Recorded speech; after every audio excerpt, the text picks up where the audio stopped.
देखिए, अपन ने constant motion में और लास्ट वीडियो में सर्कुलर मोशन मैंने बताया था कि सपोज ये एक सर्किल है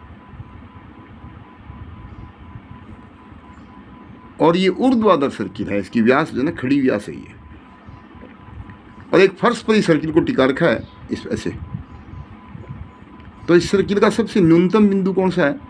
ए है, और हाईएस्ट पॉइंट कौन सा है? बी है। हमने ए पर इसको यू वेग से वृत्त के अंदर ऊपर की ओर फेंका है। वेग की दिशा हमेशा स्पर्श रेखा के साथ होती है, तो ए पर जो टेंजेंट लाइन है वो तो यही होगी, फर्श ही होगी। तो प्रारंभिक वेग कितना हो गया? यू हो गया। और टी समय बाद पार्टिकल बिंदु पी पर पहुंचा ये सेंटर है इसका। एक बल तो नीचे कौन सा लगता है? एम जी, और इधर कौन सा बल लगता है? बाहरी बल आर। और ये कोण कितना देते हैं बेटा? थीटा। सबकी समझ आ रही नहीं? तो टी समय बाद पार्टिकल बिंदु पी पर है, यहाँ वेग पहले यू था वो वी हो गया, तो वेग किधर होता है? स्पर्श रेखा की दिशा में, ये वेग वी हो गया। और स्पर्श रेखा की लंबवत दिशा में बाहरी बल आर लगता है।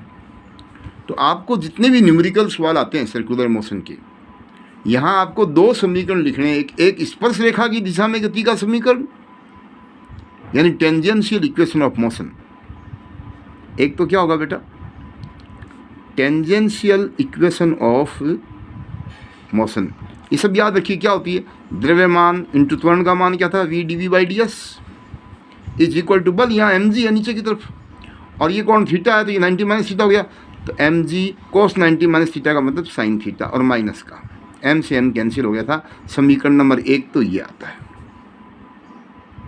ये गति किधर है? स्पर्श रेखा की दिशा में। दूसरा कौन सा होता है?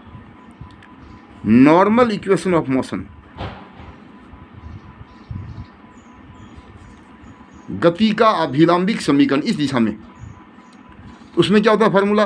द्रव्यमान एम, त्वरण कितना होता है नॉर्मल की दिशा में? वी स्क्वायर बटा रो। रो का मतलब ये हो गया यहाँ।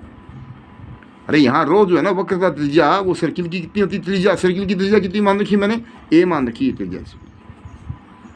इज इक्वल टू अभिलंब की दिशा में एक बल तो आर हो गया, और ये minus m g sine theta था, तो ये क्या हो जाएगा? माइनस, इसके लंबवत है तो साइन थीटा की जगह कोस थीटा। ये दो इक्वेशन आपको हर न्यूमेरिकल में हर सवाल में डायरेक्ट लिखनी है। उसके बाद मैंने आर्टिकल में, पहले आर्टिकल में आपको बताया था, इसका जब समाकलन करते हैं समीकरण नंबर 1 का, तो हमें ऊर्जा समीकरण प्राप्त होता है। आप क्या लिखोगे? एग्जाम में भी डायरेक्ट लिखेंगे, वन गिव्स एनर्जी इक्वेशन। समीकरण नंबर 1 से हमें ऊर्जा समीकरण प्राप्त होता है।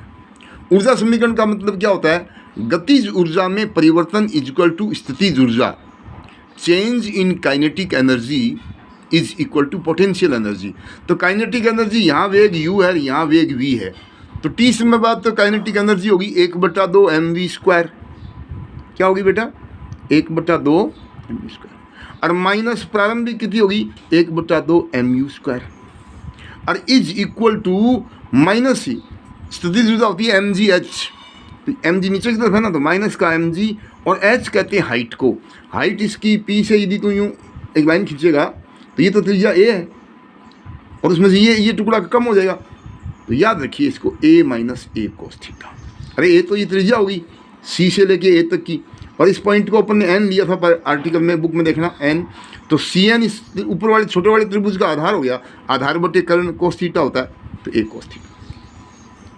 ये m से m अपन ने काट दिया, दो लघुत्तम ले लिया, इसको सरल किया तो क्या आया?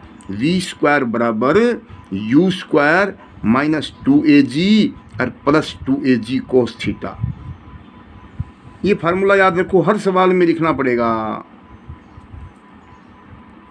अब ये v स्क्वायर का मान अपन समीकरण नंबर 2 में यहाँ रख दें और सरल करके r का मान निकाल लें। क्या करेंगे? Put value of v square in equation number 2 we get. तो ये फार्मूला भी सब याद रखो। r इज इक्वल टू क्या फार्मूला आ जाएगा? m/a u square minus 2ag plus 3ag cos theta. मैंने डायरेक्ट लिखा, ये कैसे आएगा बेटा? ये यहाँ से v स्क्वायर का मान समीकरण नंबर 2 में रख के r का मान निकाल लो, m/a कॉमन ले लो, आ जाएगा समीकरण। तो जितने भी सवाल होंगे वो सारे उसमें, ये आगे मैं इक्वेशन कराऊंगा आपको। ये दो इक्वेशन होगी। वी स्क्वायर का फार्मूला याद कर लो, U square minus 2AG plus 2AG cos theta, और आर का formula m/a U square minus 2AG plus 3AG cos theta. अब इस आर्टिकल को अपन आगे बढ़ते हैं। आगे बढ़ने का मतलब क्या हुआ कि ये पार्टिकल आगे ऊपर कहां तक जाएगा। देखो मैं एक मिनट यहाँ सर्किल थोड़ा बड़ा बना लेता हूँ। ये सर्किल बना लिया बड़ा सा। अरे वो जो ऊपर मैंने सर्किल बना रखा है ना, ये इसी को यहाँ दोबारा बना रहा हूँ। ये इसकी हॉरिजॉन्टल व्यास है, सॉरी वर्टिकल है, और ये इसकी है हॉरिजॉन्टल व्यास। इसका नाम देते हैं अपन ए और बी, ठीक है। P समय बाद पार्टिकल यहाँ था ना, ये फर्श हो गया। बुक में जो डायग्राम है वो ले रहा हूँ मैं, प्रारंभिक वेग यू हो गया। T समय बाद पार्टिकल यहाँ पहुँचा था, ये क्या हो गया, V हो गया। और केंद्र की तरफ ये लंब हो गया स्पर्श रेखा के। ये बल कितना होता है बेटा, बाहरी बल R होता है। और ये कोण कितना दिया था अपन ने, थीटा। और ये mg नीचे की तरफ हो गया। तो निश्चित रूप से ये कोण 90 माइनस थीटा हो गया। मैंने वेग निकाल दिया। अच्छा ये पार्टिकल ए से ऊपर कहां तक जा, बी की तरफ जा रहा है। आप लिखो एट बी, बिंदु बी पर वेलोसिटी निकालना। बी पर ये थीटा है ना, ये धीरे धीरे धीरे धीरे बढ़ता बढ़ता बढ़ता कहां तक चला जाएगा, 180 हो जाएगा बी पर। अरे बी पर थीटा का मान कितना हो गया, 180 डिग्री। तो बी पर जो वेलोसिटी है उसको वीबी लिख दें, तो वीबी का स्क्वायर बराबर, समीकरण नंबर 3 में रखो भाई, थीटा की जगह 180 रख दो, यू स्क्वायर माइनस 2AG, और कोस 180 का मान -1 होता है, तो माइनस का 2AG, यानी वीबी स्क्वायर का मान कितना आ गया, यू स्क्वायर माइनस 4AG आ गया। ये जो हमने पार्टिकल की वेलोसिटी निकाली, ये बिंदु बी पर निकाल ली मैंने। और आर बी का मान m/a ब्रैकेट में यू स्क्वायर, कोस 180 का मान -1 होता है, माइनस का 3AG हो गया, माइनस का 2AG, तो ये हो गया माइनस का 5AG। ये बी पर निकाल ली वेलोसिटी और प्रतिक्रिया, बारी बल। अच्छा ये पार्टिकल इस वृत्त के देखो साथ ऊपर चल रहा है। कब तक चलेगा, वेग 0 हो जाएगा तो नीचे गिर जाएगा, R 0 हो जाएगा तो नीचे गिर जाएगा। तो पार्टिकल यदि A और B, A से B तक पहुंचा है, तो इसलिए पहुंचा है कि उसका वेग भी मेंटेन रहना चाहिए और R भी मेंटेन रहना चाहिए। ये 0 नहीं होना चाहिए और नेगेटिव भी नहीं होना चाहिए, क्योंकि स्क्वायर है ना। तो VB पॉजिटिव कब रहेगा, जब यू स्क्वायर का मान 4AG से बड़ा होगा। और आर भी पॉजिटिव कब होगा, जब यू स्क्वायर का मान 5AG से बड़ा होगा। तो दोनों मेंटेन कैसे रहेंगे भाई, है? यह पार्टिकल बिंदु बी तक पहुंचेगा। लिखो यह particle, this particle will reach up to b if, ये दोनों पॉजिटिव होने चाहिए। मैं ये कह दूं कि एक तो पॉजिटिव तब होता है जब 7 से बड़ा हो, और दूसरा पॉजिटिव तब होता है जब 9 से बड़ा हो। तो दोनों पॉजिटिव कब होंगे, 9 से बड़ा ले लो तो 7 से भी बड़ा हो गया, 9 से भी बड़ा हो गया। इफ, तो इसमें तो पॉजिटिव कब होगा, जब यू स्क्वायर का मान 4AG से बड़ा हो, और ये पॉजिटिव कब हुआ, 5AG से बड़ा हो। तो इसका मतलब यू स्क्वायर किससे बड़ा होना चाहिए, 5AG से बड़ा होना चाहिए।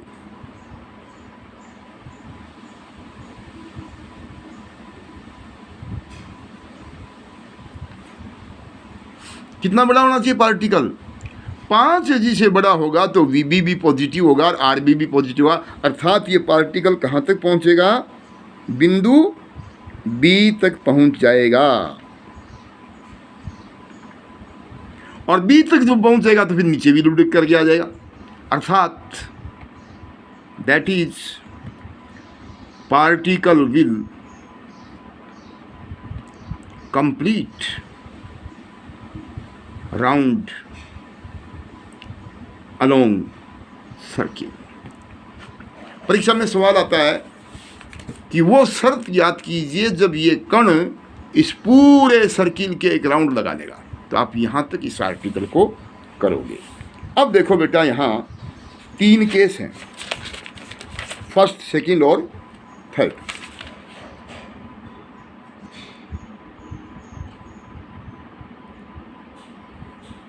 कैसे?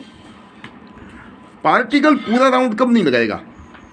या तो v 0 हो जाए तो ऊपर नहीं जाएगा, या ये r 0 हो जाए।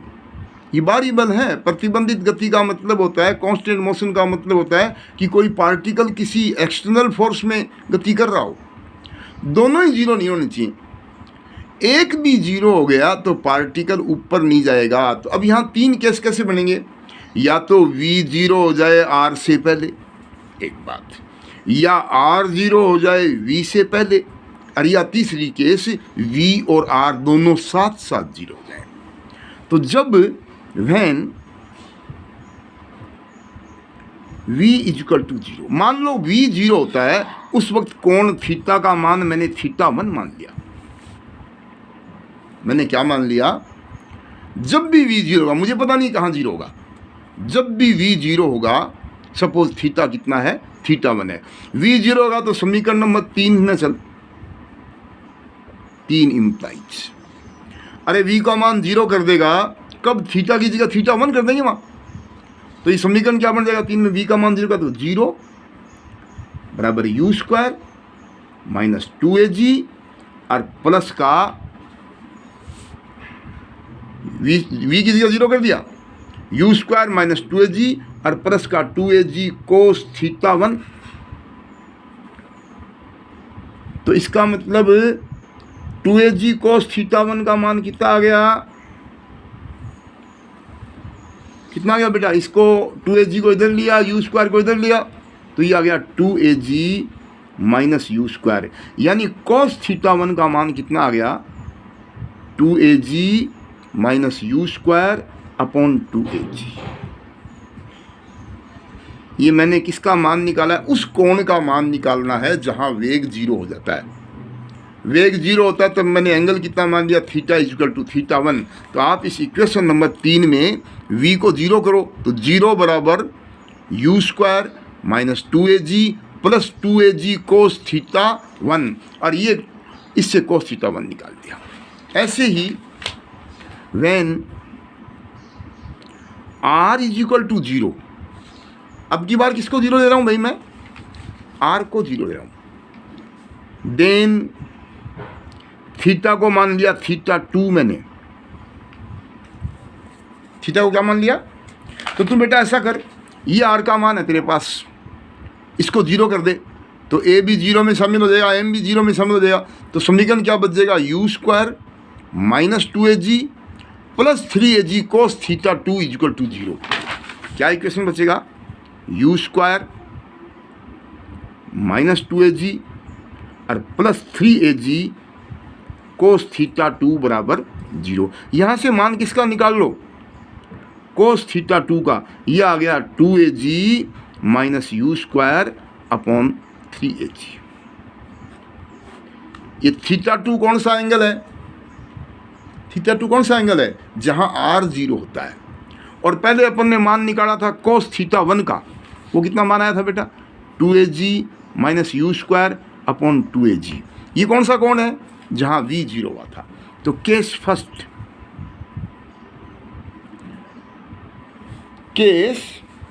क्या ले रहे हैं? मैंने क्या 3 केस क्या बताए? v का मान 0 r से पहले हो जाए, या r का मान 0 v से पहले हो जाए, या दोनों साथ साथ हो जाएं। तो when v becomes 0 before r, Hindi में लिख लीजिए, जब v का मान r से पहले 0 हो जाए। v का मान 0 कहाँ होता है? θ1 पे, और r का मान 0 कहाँ हो रहा है? θ2 पे। तो v का मान पहले ही 0 हो गया, इसका मतलब θ1 θ2 से छोटा है। अरे v कहाँ 0 होता है? θ1 पर।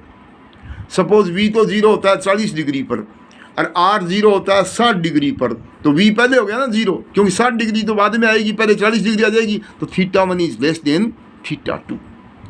जो पहले 0 होगा वो एंगल छोटा है।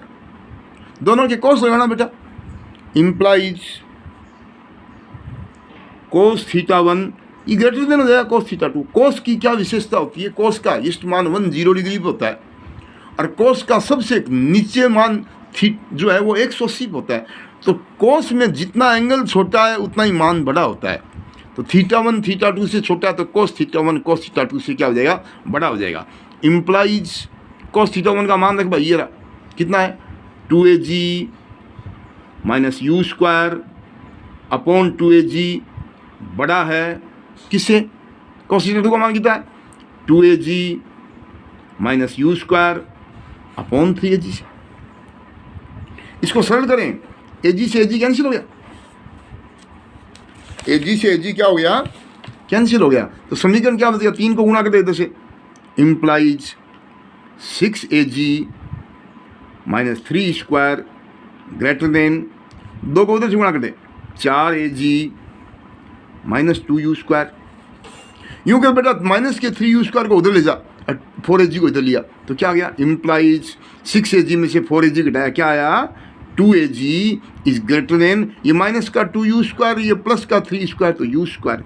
या उल्टा करना देखें, जैसे 5 बड़ा 3 से, तो 3 5 से छोटा हो गया, इसको इधर ले आए तो क्या हो जाएगा? u स्क्वायर छोटा है 2ag से। ये कौन सी शर्त है? ये आपको सारे माह काम कब करने हैं? जब परीक्षा में आर्टिकल आ जाए कि एक पार्टिकल को वृत्त के अंदर की ओर u वेग से फेंका जाता है, इसकी गति की विवेचना कीजिए, तो पूरा आर्टिकल करना है। तो ये कौन सी शर्त निकाल दी मैंने? यदि v का मान r से पहले शून्य होता है तो उसकी शर्त क्या आ गई? u square is less than 2ag। Case second, when r becomes 0 before v becomes, लिखिए जब r का मान v से पहले शून्य होता है। पिछली बार v पहले शून्य हुआ था। v कौन से कोण पर शून्य होता है? θ1 पर। और r कौन से कोण पे शून्य होता है? θ2 पे। तो जो पहले शून्य होगा उसका कोण छोटा है। यहाँ पहले शून्य कौन हो गया? r का कोण कौन है? θ2। किससे छोटा है? θ1 से। बेटा समझ आ रहा ना? दोनों के कोस लगा दे, तो कोस θ2 और इसके लगाया कोस θ1, तो ये बड़ा हो जाएगा। क्यों? छोटे एंगल का कोस बड़ा होता है। कोस में मान जितना एंगल छोटा होगा उतना ही बड़ा होगा। इम्प्लाइज कोस θ2 का मान रख, कोस θ2 का मान अपने ऊपर लिखा है 2ag minus you square upon 3ag, बड़ा है, इसका मान रख 2ag minus you square upon 2ag। ag से ag कैंसिल हो गया, फिर से गुणा कर, 2 को गुणा किया, क्या आया बेटा? 4ag माइनस 2u स्क्वायर, बड़ा है, 3 से गुणा करना 6ag minus 3u square. Implies ऐसा करे 4ag को उधर ले जा, माइनस 3u स्क्वायर को उधर लिया, माइनस का 3u स्क्वायर ला गया प्लस का 3u स्क्वायर और माइनस का 2u स्क्वायर, तो क्या हो गया?